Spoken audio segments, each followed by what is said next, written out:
The sister of a man killed when an RAF Chinook helicopter crashed more than 30 years ago has joined calls for a public inquiry, saying he would want her to get to the truth about his death. Major Christopher Doherty, who was from Cambridgeshire, was one of 29 people killed in the crash on the Mull of Kintyre in Scotland. Jonathan Tapper from Norfolk also died. The Prime Minister last week rejected calls for a new inquiry, but the bereaved families are promising to carry on the fight. Alex Dunlop reports. On a trip from Northern Ireland to Scotland in 1994, disaster struck.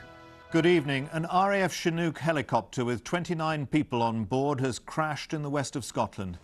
It was one of the RAF's worst peacetime losses of life. All 29 people on board died, including Major Chris Doherty from Wisbech. He was one of several intelligence officers on the flight. He was a very talented, gregarious, warm person, an infectious smile. It enabled him to be a very well-liked but professional army officer. 3 decades on, his sister Nicola, who lives in Norfolk, wants a full public inquiry.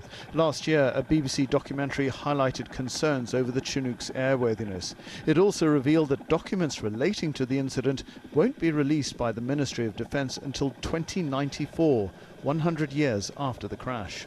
There is something to hide. There must be. Why else would you do it? What do you think they are hiding? Who gave the order to allow 29 people to go onto an unairworthy aircraft? That is the question I would like asked. Why did my brother, along with 28 others, board an aircraft that highly trained MOD test pilots were ordered not to fly?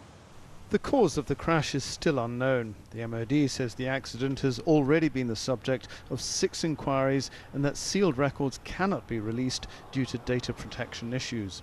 In a letter to the families, the Prime Minister says he does not believe that a new inquiry can bring any greater certainty or is in the public interest.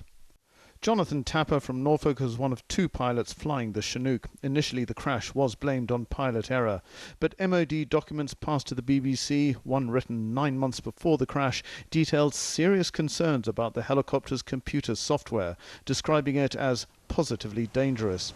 A long campaign by Jonathan's late father, Mike Tapper, led to an independent review which exonerated both pilots in 2011. Nicola and the other families have now launched a petition and hope to gather 100,000 signatures. They want a judicial review and they say their day in court. Why are you so determined to carry on? Because we're looking for truth, transparency and justice. We need the answers. And that, says Nicola, is the least she can do for her brother and his comrades. Alex Dunlop, BBC Look East.